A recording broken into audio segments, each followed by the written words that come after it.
Kasus video asusila di Bali, 2 WNA ditahan imigrasi Ngurah Rai saat akan kabur.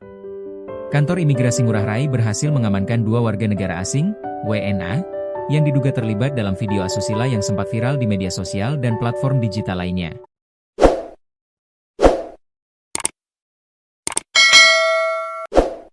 Kedua WNA tersebut adalah MMJ, perempuan usia 23 tahun, asal Prancis, dan NBS, laki-laki usia 24 tahun, asal Italia.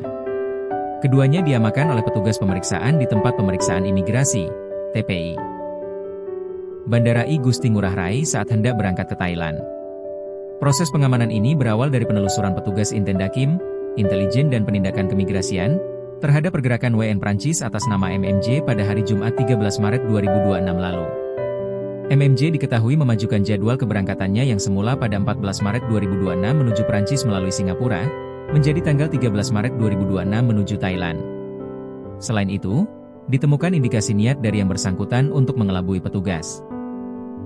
Hal ini terlihat dari unggahan story di akun Instagram miliknya pada tanggal 13 Maret 2026 yang seolah-olah menunjukkan bahwa ia sudah berada di Pantai Patong, Phuket, Thailand.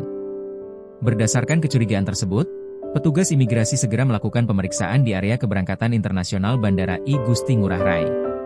Petugas berhasil mendapati MMJ tengah bersama satu orang teman pria, yaitu NBS yang diduga juga terlibat dalam pembuatan video asusila yang berperan sebagai driver ojek online.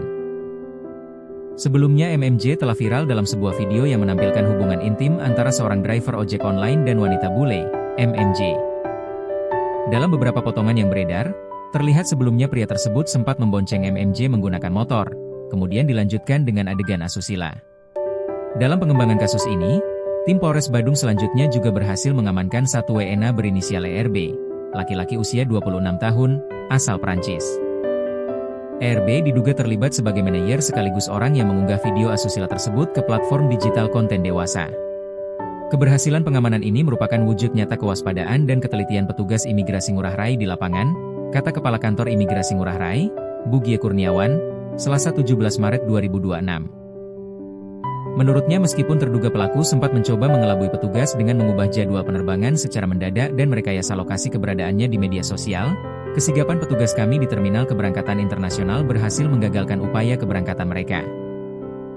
Sementara itu Kepala Kantor Wilayah Ditjen Imigrasi Bali, Felucia Sengkiratna, menegaskan, pihaknya jajaran imigrasi di wilayah Bali berkomitmen penuh untuk menindak tegas setiap warga negara asing yang melanggar hukum apalagi melakukan tindakan asusila yang meresahkan masyarakat Bali. Kami akan terus bersinergi dengan aparat penegak hukum terkait guna memastikan setiap pelanggaran ditindak sesuai koridor hukum yang berlaku, ucapnya. Atas temuan tersebut, petugas langsung mengambil tindakan pengamanan terhadap kedua WNA dan dibawa ke kantor imigrasi kelas 1 khusus TPI Ngurah Rai. Kemudian, MMJ dan NBS telah diserah terimakan kepada pihak Polres Badung guna menjalani proses hukum dan pemeriksaan lebih lanjut. Berdasarkan penyampaian dalam konferensi pers yang digelar oleh Polres Badung pada hari ini, dipastikan bahwa ketiga WNA tersebut akan diproses hukum di Indonesia terlebih dahulu guna mempertanggungjawabkan perbuatannya, sebelum nantinya dilakukan tindakan administratif keimigrasian berupa deportasi.